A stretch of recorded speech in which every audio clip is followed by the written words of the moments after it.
ரூபாய் வரி கொடுத்தால் 4 பைசா ஏற்றி கொடுப்போம். திமுக தேர்தல் அறிக்கை. மிகப்பெரிய பித்தலாட்டம் ஒன்றை தேர்தல் அறிக்கை என்ற பெயரில் அரங்கேற்றியுள்ளது திமுக. பெரிய அறிவாளி போன்று நினைத்து கொண்டு 29 பைசா 29 பைசா என்று எப்ப பார்த்தாலும் புலம்பிக் கொண்டிருக்கும் திமுகவினரே இப்போது 33 பைசா கொடுப்போம் என்று வாக்குறுதி கொடுத்திருக்கீங்க. உதயநிதி என்று ஒரு காமெடி நடிகர் இருந்தாரே, ஒவ்வொரு பொதுக்கூட்டத்திலும் பாவம் மோடி மாநிலத்திற்கு 29 பைசா தான் கொடுக்கிறாரு என்று பிரச்சாரம் செய்து கொண்டிருந்தார். அது ஒரு பொய்யான தகவல். 50 பைசா வரியை மாநிலமே எடுத்துக்கொண்டு மீதி 50 பைசா வரியில் 29 பைசாவை மத்திய அரசு நமக்கு திருப்பி கொடுக்கிறது. அப்படி பார்த்தால் ₹1 79 பைசா தமிழகத்துக்கு வந்து சேருது. இந்த உண்மையை மறைத்து பொய் பிரச்சாரம் செய்து கொண்டிருப்பதே மிகப்பெரிய தவறு. ஆனால் அதைவிட ஒரு கேவலமான விஷயம் திமுக தேர்தல் அறிக்கையில் இப்போது வெளிப்பட்டுள்ளது. மாநிலங்களுக்கு வருவாய் பகிர்வில் 33% வழங்குவோம் என்று திமுக கூறியிருக்கு.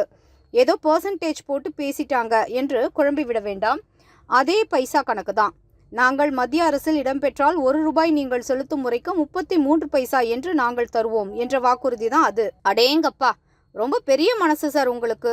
நீங்க தெருவா 29 பைசா என்று கூவிக்கொண்டிருந்த வேகத்தை பார்த்தால் ₹1 வரி கொடுத்தால் ₹2 திருப்பி கொடுத்துடுவீங்களோ என்றெல்லாம் யோசிக்க தோன்றியது. அட, ஒரு 50 பைசா சரி வேணாம், ஒரு 20 பைசா அடைச்ச அதுவும் வேணாம், ஒரு 10 பைசா அட சரிங்க, ஒரு ரவுண்டா 5 பைசாவாவது அதிகமாக கொடுப்பீங்கன்னு எதிர்பார்த்தோம். கடைசியில் பார்த்தா 4 பைசா ஏற்றி கொடுக்கறதுக்கு இவ்வளவு பெரிய அக்கப்போரா? 4 பைசா நீங்கள் ஏற்றி கொடுப்பீங்க, அப்புறம் அதுக்கு ஓஷி என்று நக்கல் வேற செய்வீங்க.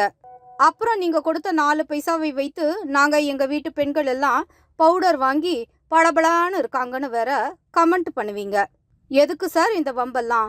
அந்த 4 பைசாவை நீங்களே வச்சுக்கோங்க. சுதந்திர இந்திய வரலாற்றிலேயே மாநில வரி பகிர்வை 10% மேல் ஏற்றி கொடுத்த பாரத பிரதமர் நரேந்திர மோடி மட்டும்தான். ஒரு மாநில முதல்வராக இருந்து பிரதமராகி இருக்கும் அவருக்கு மாநில உரிமைகளை பற்றி நன்றாகவே தெரிந்திருந்தது. நீங்கள் 10 வருடம் பசையான மந்திரி பதவிகளை அனுபவித்துக் கொண்டு மாநில உரிமைகளுக்கு என்று ஒன்னையும் செய்யல. ஆனால் பிரதமர் நரேந்திர மோடி அவர்கள் பதவியேற்ற முதல் வருடத்திலேயே இந்த மாநில வருவாய் பகிர்வை பன்மடங்கு உயர்த்தினார்.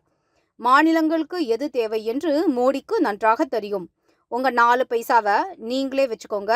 சென்னைக்கு 4000 கோடி ஒரு பேக்கேஜ் போட்டிங்களே, இந்த 4 பைசாவும் அதுல சேர்த்து போட்டு வெள்ளம் வராத அளவுக்கு அடுத்த வருஷமாவது கட்டமைப்பை பலப்படுத்துங்க. 4 பைசா திமுக நாட்டுக்கு நல்லதில்ல. திமுக இம்முறை 400 ஜூன் 4 400.